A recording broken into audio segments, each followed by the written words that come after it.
Very good afternoon to all of you. Thank you for joining us for this weekly media briefing. Before we begin, I have a small announcement, and then we'll move on to a few questions. At the invitation of the government of Sri Lanka, Prime Minister of State for External Affairs and Parliamentary Affairs, Sri V. Muralidharan, will visit Sri Lanka from 4th February to participate in the 75th Independence Day celebrations of Sri Lanka, that is on 4th February 2023. During the visit, the Honourable Minister of State will also have separate bilateral interactions with the President and Foreign Minister of Sri Lanka. He will also have an interactive session with prominent members of the Indian diaspora. We will share with you more details later. That was a brief announcement that I had. Happy to take a few questions. Yeah, today when it starts, you share, and then I'll go. Sir, this is Abhishek Jha from CNN News 18.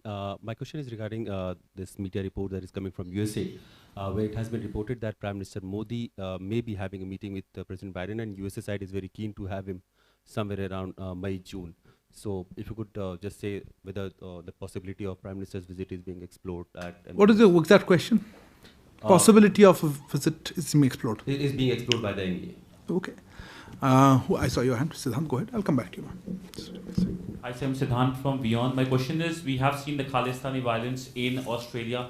Has the government raised the matter with the government in Australia? And also we have seen similar incidents in Canada as well. With the Canadian government as well, we have raised the matter. Look, could you be a little more specific? What violence are we referring to in Australia, and what are you talking about? In Australia, we saw the violence over the weekend by the Khalistani extremists attacking the Indians. And the Canada one, which one you had in mind? In Brampton, there was the attack on the where we saw vandalization. So okay, fair enough. Yeah, go ahead. Kadambini Sharma from NDTV India, almost same question. जो वहाँ पर Australia में हमारे जो high commissioner हैं, उन्होंने मुलाकात की प्रीमियर से विक्टोरिया में और मंदिर भी गए, लेकिन क्या ऑस्ट्रेलिया की तरफ से किसी सख्त कार्रवाई का आश्वासन मिला है इस सड़क पर हुए इस झड़प में, जिसमें 2 लोग घायल भी हुए हैं? Okay. One second. Yeah, go ahead. Manush. Microphone. Manas from PTI. There's been a report in the Bangladeshi media that Bangladesh government has sought a revision of the power purchase agreement it had signed with Adani Power for procurement of power from its Jharkhand plant. Okay. So do you have anything to say on this report? Hasini?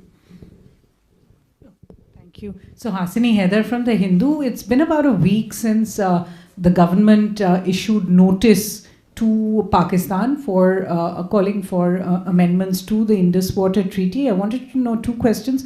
One, whether Pakistan has responded in any way, shape or form, and whether the World Bank has said anything. And the second being that the Court of Arbitration the Permanent Court of Arbitrage in The Hague has begun to hear the Indus Water Treaty case on Kishanganga and Ratle. Does this mean that whatever the outcome, and where India is not, does this mean that whatever the outcome... Sorry, India is not present over there. India has boycotted the proceedings. Does this mean that whatever the outcome of this will not be accepted by India? Okay.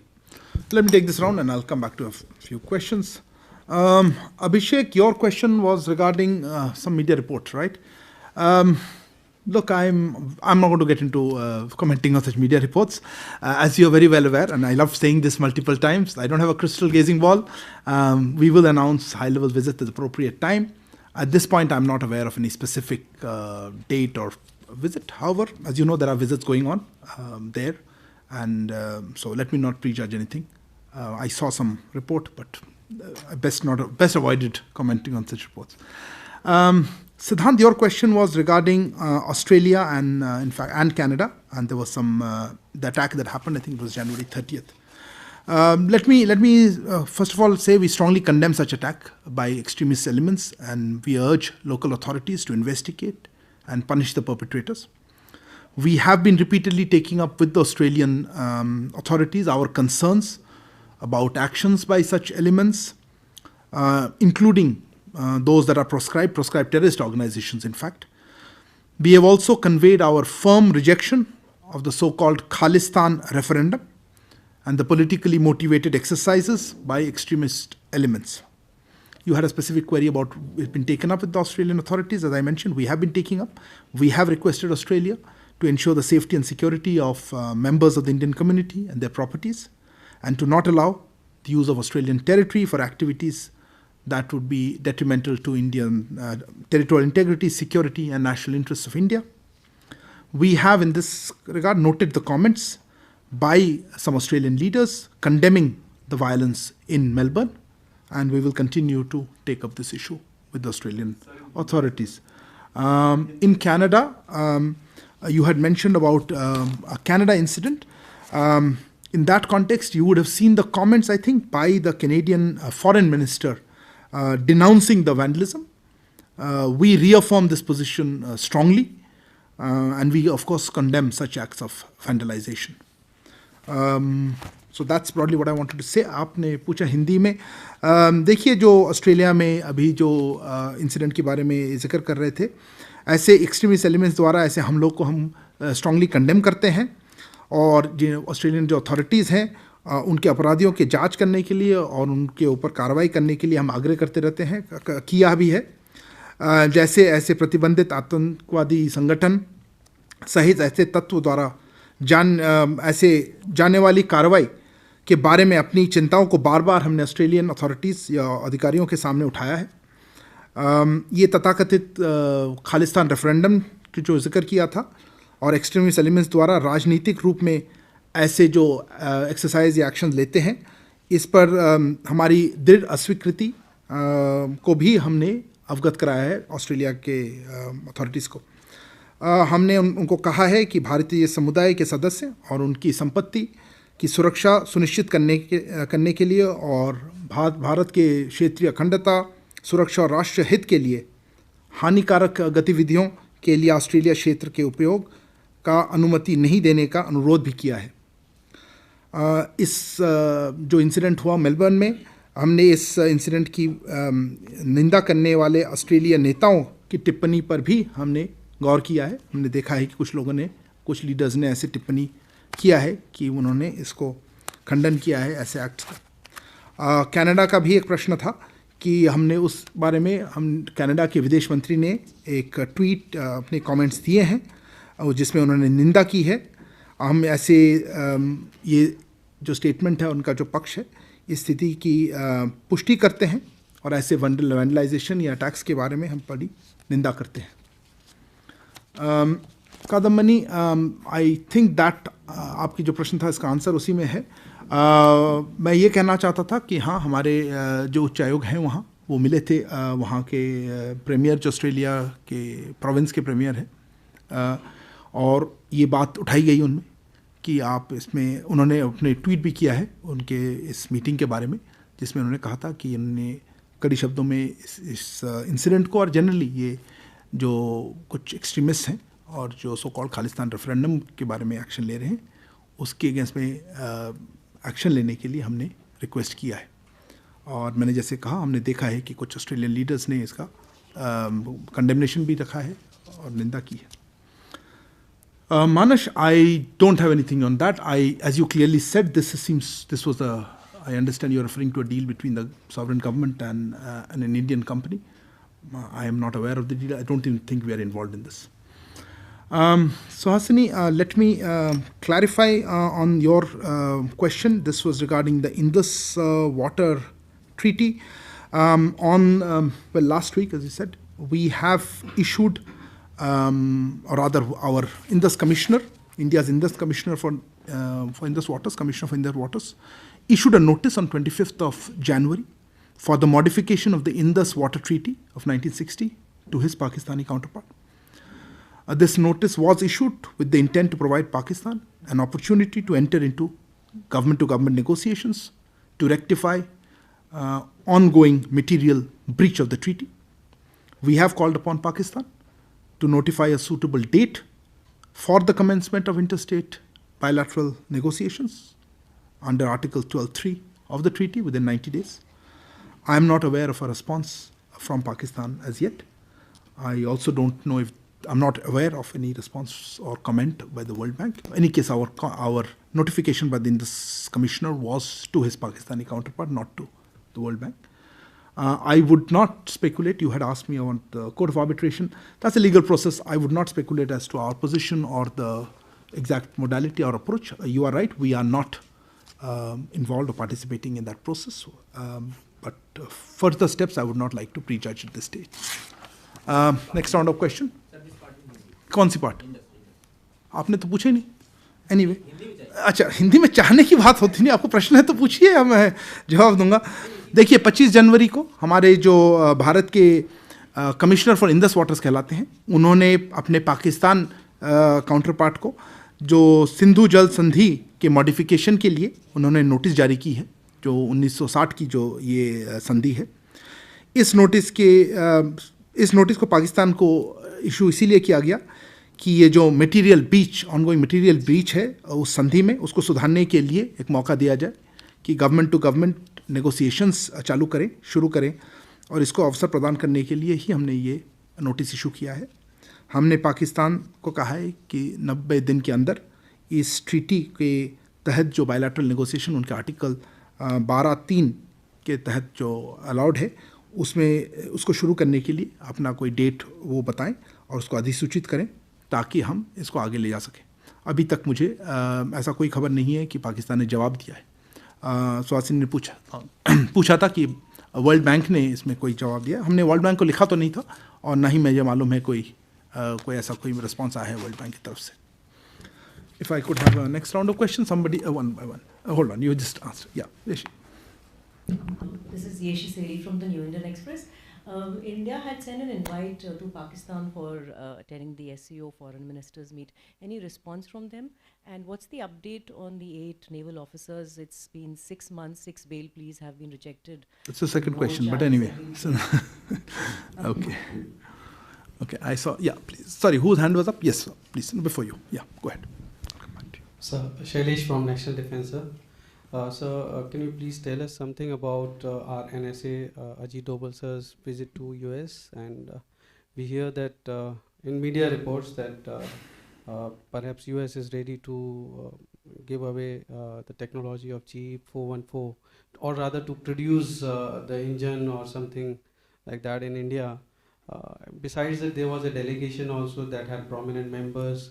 Industrial delegation also. Can you also tell us about that? Shorter questions, please. Okay, fair enough. Sorry, before I come to you, go ahead.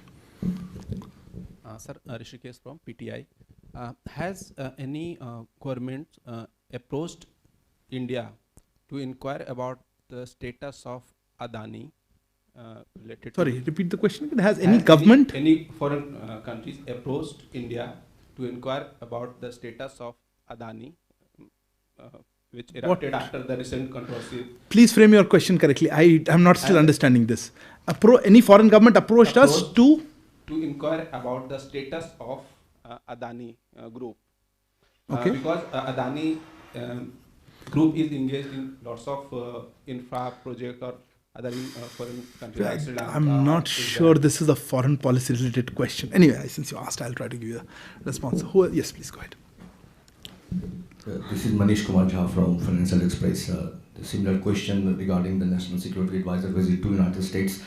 Again, there were rumors about some particular specific military deals was being discussed. Of course, it was reported in the media, but I would like a clarification from your side as it is on broad-based... Clarification on what? I didn't get you. Specific military deals? Was broad-based on critical technology or was it based on some specific military... About his visit you want to know? Yeah, visit was. Fair enough. Yeah. Because there were reports about some specific military deals which are going to take place. You know, so I want a clarification on that. And if you talk about some emerging critical technology, could you talk about some of them which he's discussing with his counterpart or senior leadership in the United States? Thank you.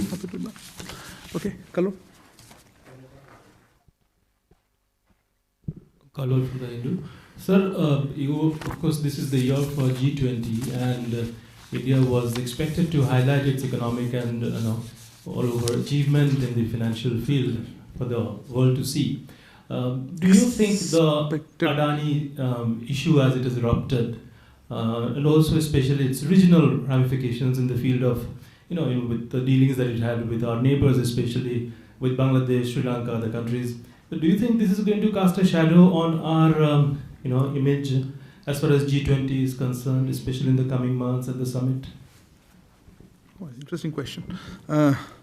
Okay, let me try this round of questions.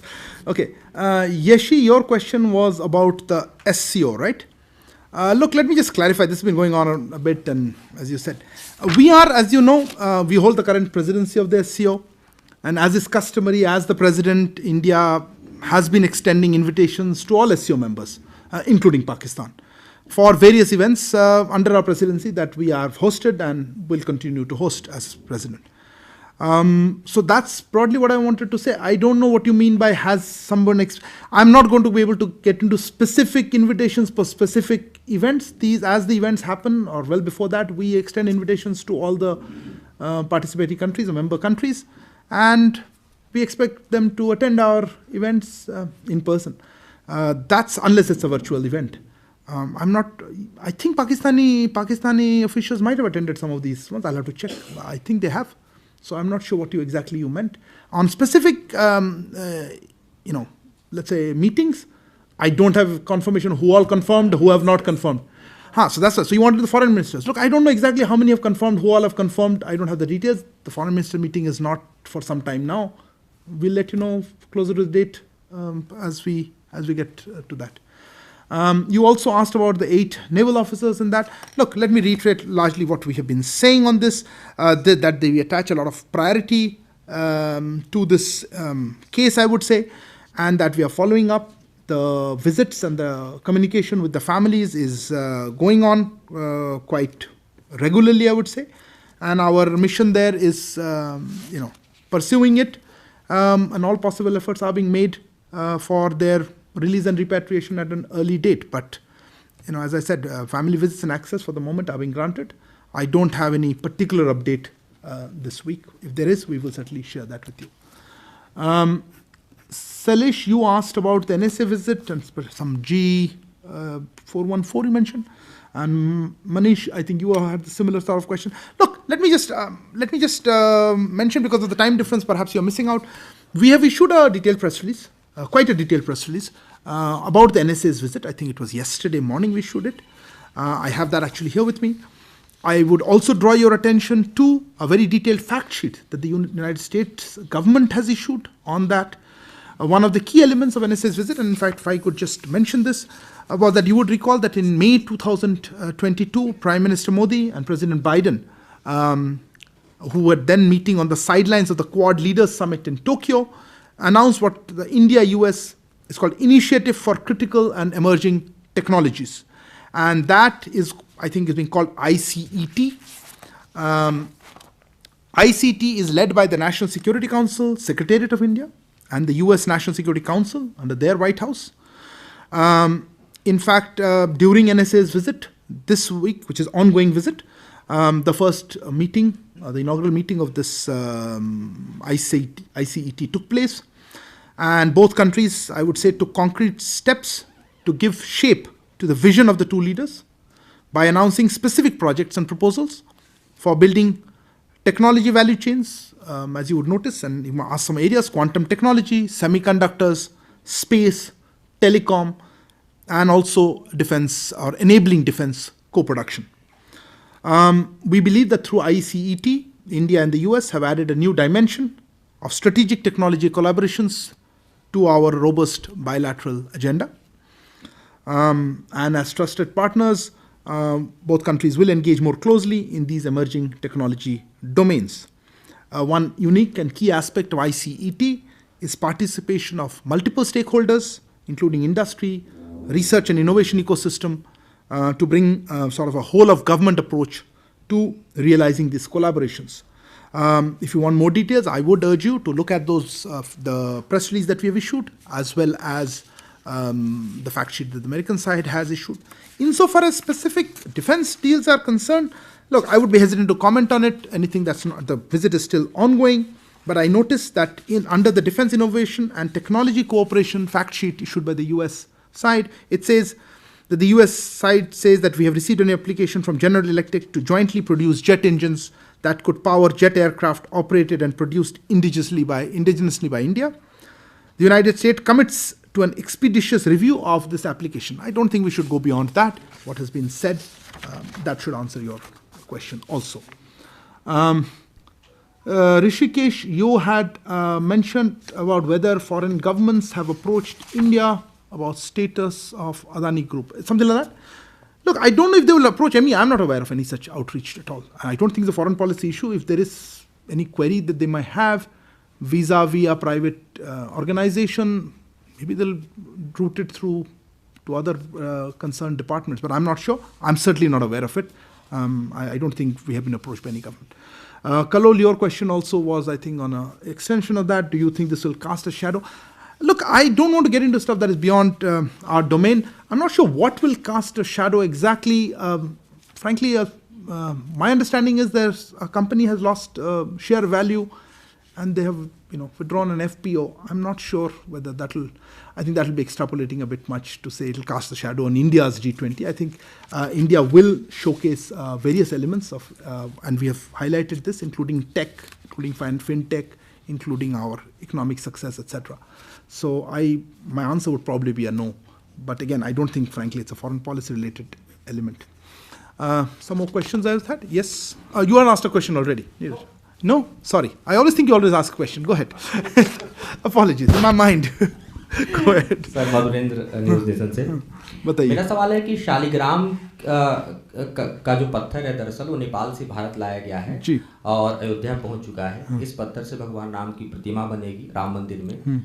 इस घटना से आपको लगता है कि भारत और नेपाल के संबंधों को और मजबूती मिलेगी, खासतौर पर पीपल टू पीपल रिलेशन? और बैकग्राउंड में जानना चाहूँगा क्या इसको लेकर भारत और बैकग्राउंड में जानना चाहते हैं आप? बैकग्राउंड भी जानना चाहता हूँ कि भारत और नेपाल के बीच किस तरह की बातचीत हुई दरअसल, जिसके बाद शालिग्राम की इस पत्थर को भारत लाने में जो है वो भारत. अच्छा ठीक है, पूछा तो मैं उत्तर दे ही दूंगा. नीरज पूछिए, आपका भी यही प्रश्न था? वो भी आप बैकग्राउंड में पार्ट जानना चाहते थे? नहीं, अच्छा ठीक है. और किसका प्रश्न था? You guys know, you haven't asked. Go ahead. Sure. Shashank, yeah. Shashank want to be the Mint. So, Undersecretary of State Victoria Nuland is in town. She met with the External Affairs Minister. Left, no? But anyway, go ahead. She met with the External Affairs Minister and with the Foreign Secretary. Was the question of the continuing delay in appointing a US ambassador to India brought up? Did the American side make any assurances in terms of speeding up that process? Okay. Sasni? Okay, just two very quick follow-ups. Two follow-ups, okay. One on the Indus Water Treaty. The fact is that the arbitration court going ahead is an indication that the World Bank has actually not accepted India's view that there should be a graded mechanism, that it should be a step-by-step process. Have you protested in any way with what seems to be the World Bank taking Pakistan's side on the issue of which mechanism should go forward now for dispute resolution? Is this an issue between India and the World Bank? The second follow-up is to Kalol's question. You said this was not, to Manish's question on Bangladesh and the Adani Group. The project to buy electricity for Bangladesh from the Goda power plant in Jharkhand is very much something that is part of foreign policy. When Prime Minister Sheikh Hasina visits India, it is something that is discussed in the MEA as well as a symbol of India-Bangladesh friendship and cooperation. So when it emerges that Bangladesh has asked the Adani Group to revise its coal prices, or it will not be buying this, it puts the entire project in jeopardy. So we would be grateful for a comment, particularly as the Bangladesh minister, according to this report, the Bangladesh minister came to India and discussed this as well. Okay, no further questions, thanks. Okay, let me end with this one. देखिए, मैं आपका जो सवाल था मंत्री जी, मुझे मालूम नहीं कैसे उत्तर देना चाहिए, क्योंकि मुझे नहीं मालूम कि दोनों सरकारों के बीच में इस पे बात हुई थी या नहीं. मुझे ऐसा कोई इन्फॉर्मेशन नहीं है. हमारे बीच में संबंध जैसे जानते हैं दोनों देशों में, दोनों के सिविलाइजेशनल जो संबंध है, रिलीजियस संबंध है, सेंचुरीज ओल्ड सिविल, उसमें वो हैं और रहेंगे. और इसमें सरकारों का क्या रोल है मुझे नहीं मालूम, तो इसीलिए मैं इसमें कुछ कह नहीं पाऊँगा. Shailesh, Shashank, you asked about Undersecretary Victoria Nuland's visit. Look, we had issued, as I said, a press release on that. I think she has since left. I could be mistaken. I thought she had left Delhi, certainly, and then one yesterday. But as regards the issue of appointing a US ambassador, no, I don't know why we should take it up at all. I don't think it was taken up by our side, and obviously the issue of assurances does not come up. I think we have made our position quite clear on this. We would welcome US ambassador here, but that's their choice. So, Hasini, your two follow-up questions. Look, you prefaced it with something that I at the outset, let me clarify, I'm not able to characterize that as my comments at all. So those are your comments. I'm not saying that. Whether the World Bank has accepted it or not is your interpretation. This is a pretty complicated legal issue, and I would not be the right person to comment on it or prejudge it at this stage. You've asked whether we have protested. Look, the World Bank itself, 5 years, 6 years ago, more, at the time, acknowledged the problem of having two parallel processes. Our interpretation and assessment is that this is not in consonance with the provisions of the treaty. And hence, we have been talking about a graded approach, as you correctly mentioned. I don't think that our position has changed at all on this. I don't know whether the World Bank has changed its position. You are making an assumption based on their action here that they have. This is open to interpretation. They have, I saw that. You've been saying that. That was a statement made in October when they were going ahead. They made a comment, I think, earlier in the year, last year, when they said, look, both sides have asked for this, so we are going ahead. I don't think they are in a position to interpret the treaty for us. I think it's a treaty between our two countries. And our assessment of that treaty, interpretation of the treaty, is that there is a graded approach. So I would leave it at that. And we have a legal process or let's say a treaty process now with Pakistan on notice of modification. And on the COA, I've already conveyed our views. Regarding the other issue which you're talking about, which was a follow-up to, was it Manish's question? Anyway, Manish, you had asked that? Look, let me make a larger point here. Perhaps you're missing individual cases with policy. We do think that greater economic integration, connectivity with our neighbors assists our process of development. We have been talking about our neighbors benefiting from the economic growth of India. We have tried to make it easier for connectivity, be it physical or energy or power transmission or any of those or even waterways. This is a part of our larger strategy of neighborhood first. And under that, we of course would like to see greater economic interconnection, integration of projects, investments, but if a certain project is not working for financial or economic reasons, I don't think that's a reflection on the relationship. And we will continue with our efforts to see how we can bring our two countries closer together through greater economic investment and trade linkages. Okay, thank you very much for joining us today. See you next week.